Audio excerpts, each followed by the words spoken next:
This is our 4-part series on what to do if you experienced a pop and disability associated to a hamstring tear when you're sprinting. Now, if you haven't watched video 1, go back into that. I'm Sebastian. I experienced a hamstring tear just very recently. Just to let you guys know, one of the biggest mistakes that people tend to make with this condition is they take too much time off. There are many things that you can do even on the very next day. If you guys are looking for help, just reach out to us. We have telehealth sessions as well. Our contact's below. Now, the thing you're going to need today is going to be this band. And then you won't need this, but I'm just going to use it as demonstration just because of camera angles. The other exercises that we did in the past week I'm going to demonstrate very briefly because they should be on the other video. We're going to continue to be doing our exercises called heel digs for a little bit of time. This is my good leg, so I'm going to drive it pretty aggressively. And if I feel like I can drive it so hard that I come up off the ground with my hips, that's okay too. But the intention is to not drive hard quickly. You're supposed to ramp into it and then hold that tension for about 30 seconds and break for about 2 minutes. Reps and sets are on the other video.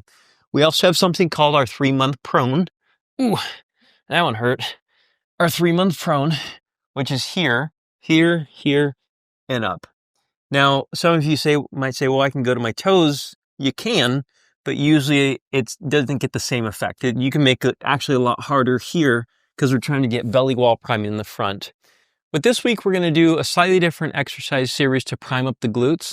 The glutes can be very helpful for offloading the hamstring, and we actually know that people who have a tendency of having hamstring injuries actually tend to have weakness of the glutes, which is probably myself.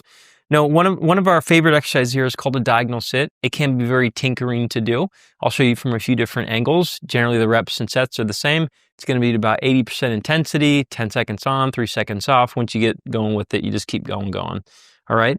Now, with this one, it's basically a rolling exercise. It's almost like you're going to be rolling out of the bed, and the edge of the bed is right here. So we're going to be here, and you just kind of roll and step off the bed, and so on. Now, we can do this with basic leg movement, or we can do it with leg and hand movement too. I'm okay with either. There's many different renditions of this exercise that we do teach. It just depends which one gets this left butt cheek going here. Now, my left leg is my symptomatic leg at this point. I would do both sides. But it'd be roll, 10 seconds on, hold, hold, hold. My left butt cheek is burning. And then roll back, 3, 2, 1, roll again, and so on. Okay? So that is the first one. This can substitute for things like side planks and side bridges too, because you are doing with a side support pattern. The other thing is going to be a banded glute bridge. I don't know if I'm going to be able to do this one today, but I want to show it. This heavy band is really nice to do because it gives a lot of feedback. There's banded bridges and butterflies are some of our favorite exercises here. And the butterfly, from this angle, you can see I'm just basically kind of fluttering the band. Some of you may have picked things like clamshells. I think these are better. They're harder, and the body adapts more to them because the load is a little bit higher. But the load's none of the hamstring tissue, so it's okay. So I'm going to flutter these things quite a bit until my glutes on both sides feel pretty tired. Next, I can shift to a bridge, which is going to be up and down. Oh, wow, I can do this. I'm really happy about that. But I've noticed a lot of times people have hamstring cramping with this. So if that is the case, usually what we do is we end up sacrificing a little height because they feel it more when they're at the top. But ideally, in this week, if you can do flutters and then follow it by a series of bridges, say 10 bridges, making a line from your knee to your hips to your shoulders, 10 reps of flutters, 10 reps of bridges, 10 reps of flutters, 10 reps of bridges, until you feel like your butt cheeks are really sore. That's a really nice win. Now, last week we did heel elevated things, which is still okay to do. The way we would maybe advance it for some people is we would end up using something like this bench here, which I'll show you. We'll actually just do that now. Now, one of the first things that I did, which is very hard, or challenging to do when I had my last hamstring injuries, I actually pushed a sled, and you can see this basically is simulating pushing a sled. This is my non-symptomatic leg here, and in this position I feel okay.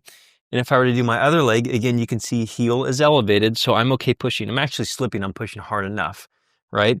And so you can do that against a wall, which again, angles, so I'm doing it on the bench here. And you can hold that for your isometric hold. Last week, we did about a 30-second to a minute hold. That would be a good goal. If you can't, doing less is completely fine. And you would do about 3 to 4 sets of that. Again, it shouldn't be painful to do. Now, we also did a split stance position here last week as well. and we did a little bit more of a lean to encourage the heel elevation. At this point in week 2, again, I'm not there, I may be able to actually do this, okay? And I actually feel okay doing this, so I can probably do this still. This is why everybody's a little bit different with their injury. Going down, though, I did feel it. So I may end up staying away from this a little bit more and keep more heel elevation. You can add weights to the front of you, like a goblet position. You can do it on the side, which is a little bit more glute bias, or you can do this side or a low suitcase hold, depending on what your body is tolerant of. And again, I will go into those green light exercises, the push, pull, carry, squat, hinge, the things that feel good. But typically the hinge is going to be the one that's sacrificed for a little bit of time. So now that you know the exercises, let's talk about a structure those within the week. Showed you all of day 1. Day 2 is basically the floor exercises, not the foot on ground ones.